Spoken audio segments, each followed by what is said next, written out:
Babe, if I was gonna keep it 100 with you, I'd probably tell you that the worst mistake I made after my hardest breakup wasn't picking the wrong person. It wasn't falling for potential. It wasn't anything like that. It was waiting for one apology, waiting for one more text, one more phone call, one more explanation of why the story didn't end the way I wanted it to. That's where I messed up. So today I kind of want to tell you about a relationship that completely changed the way I dated forevermore. So sit back, get some tea, and let's talk about my drama, guys. So I met this guy when I was on a cruise. It was my birthday cruise. I was officially single. I was living my life, girly pop. I was doing it. I was feeling it. I had been working out. I was sexy. And I mean, I am sexy, but that's not the point. So I got on this boat. I was not looking for love. I promise you, I was really just looking to enjoy myself. After a really rough relationship, being a mom, I needed that cruise. So I get on this boat and I am totally eyes open, walking around, having a good time. And I go to the solo meetup. This is a Virgin Voyage cruise, my favorite cruise. And I see from across the way this very attractive guy. Now, I didn't think too much of it because, like I said, like, girly pop, it's me time. I'm not thinking about him. I'm thinking about me. I'm feeling cute. I'm feeling good. And me and the girl next to me, we just start chit-chatting. And oddly enough, she tells the guy that I think is super cute, "You look like my baby daddy." And I could not help but laugh. So me and her link up and he joins us. And all of a sudden, he is everywhere I am. Girl, we go to dinner. He is right beside me, pulling out my chair. He's opening doors, doing all kinds of things. I'm like, oh my goodness. Yes, king. But I'm still not paying him no more. I'm gonna be honest. I wasn't giving it to him because I was here, like I'm gonna say a million times, for me. So me and my homegirl on this cruise I met, we're getting along really well. And she's like, this guy is really putting in work. Like, he is really trying to get your attention. And I was like, I don't know, maybe he's just kind of being nice, I honestly hadn't been in the dating world in a while. I didn't even really remember what that looked like. So we let the cruise continue. And I'll never forget one time me and him were walking down the hallway and he hit me with "So what's your type?" And I could not, like the alarm bells. I'm like, oh my God, no, that's my hint. That's my hint. He's into me. So we go to dinner and it's all of us hanging out. We're having a great time. And then I notice my homegirl and him have like this little joke that I'm left out of. And I'm not for that. You can make fun of me. We can all make fun of me. I have no problem with that. But don't make me feel like you're secretly making fun of me. That's like, definitely not. So he could tell I was a little upset, that I got a little perturbed because I thought they were making fun of me. So he pulls me to the side and he goes, "No one's making fun of you. They're making fun of me for how much I like you." And I thought I was gonna melt and slip off the boat, girl. I was like, oh my gosh, like this man, I haven't had this kind of attention in a while, okay? So I'm head over heels. He is putting in work, baby. He doesn't even live close to me. And he's like, I know I live super far away, but like, why don't we get exchange numbers, see how this goes? So we spend the next few days on this cruise like happy lovers. He is opening doors.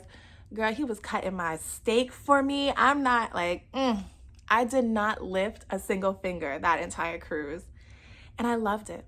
I felt like a princess in a fairy tale that I had met this guy, this once in a lifetime opportunity. What are the odds that we would both be on this cruise at the same time together and just have this connection?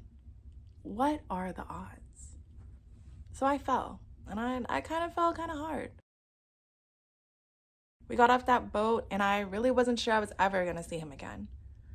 But then he texted and he called and he reached out and we made plans and things just felt magical for a while. Now, during this process of getting off the boat, that's when the fantasies started turning into a little more of a reality that I wasn't expecting. On this cruise, in those moments, I saw this potential. I saw this future. In these phone calls, he was speaking my language, talking in my love languages. He was reassuring at first, kind at first. He made me feel unique, special, chosen. But we eventually had another trip. And after this trip, I left realizing something was off. It wasn't the magical feelings that we had when we were on the cruise. I noticed the phone calls were dying. I noticed the plans for the future seemed to suddenly alter and turn left. And conversations about the future became, I think we're moving too quickly. Maybe we should slow down. And the person that I thought I knew, suddenly wasn't the man I anticipated anymore. He was totally different. But he wasn't a bad guy. And that was what was hard. It wasn't that he was a bad person. It wasn't that he was treating me terribly or cheating on me. It was that I realized that what he was willing to offer me just wasn't enough. That wasn't his fault. That wasn't my fault. That wasn't anybody's fault.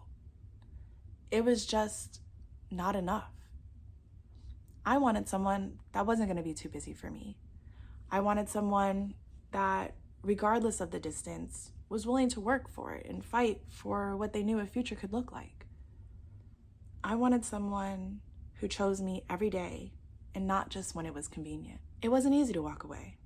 It wasn't easy to tell him that I cared for him deeply, but I wasn't getting enough. That was hard. And I remember having that phone conversation and hanging up the phone and looking at my phone and waiting for it to ring, waiting for that text, that call where he was gonna say, no, you're right.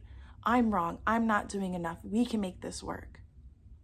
I waited and I waited and it never came. And it took me a very long time to stop opening a chapter, to stop going back to a book that was finished, that the author didn't write.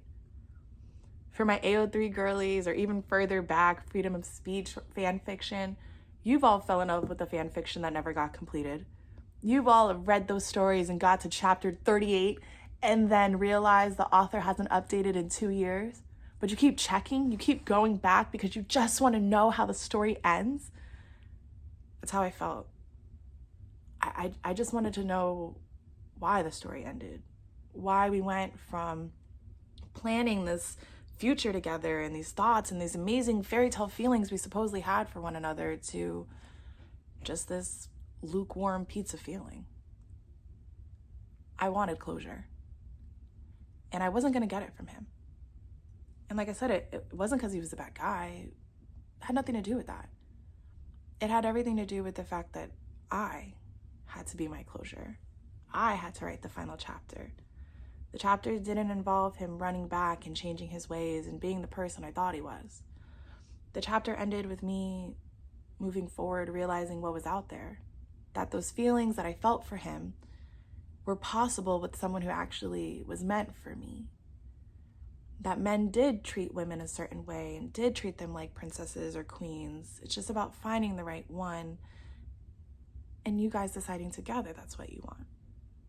You can't force anybody to love you. You can't force anybody to come back. You can't make a magical feeling stay that doesn't. And that's what this taught me. It was hard. It didn't feel good. But I left with optimism for my future.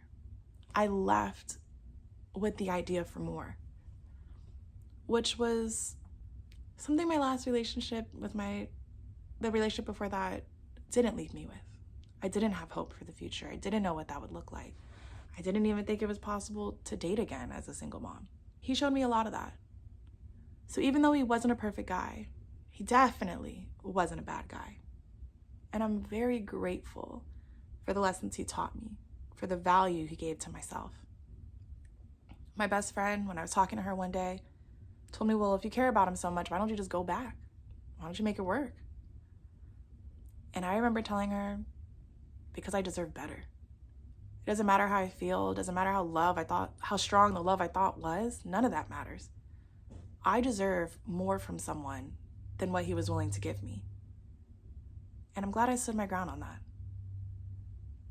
period. Because even if I never find someone who's going to give me what a man can give me, I can give myself more than enough to be happy with. A man is just a nice bonus, if you want one. Because some of y'all, it's like a detractor, so I get it. So royalty, this isn't a story about a guy who broke my heart, who's an evil man. It's not about how he lied or did something and left me in shambles. No, it has nothing to do with that.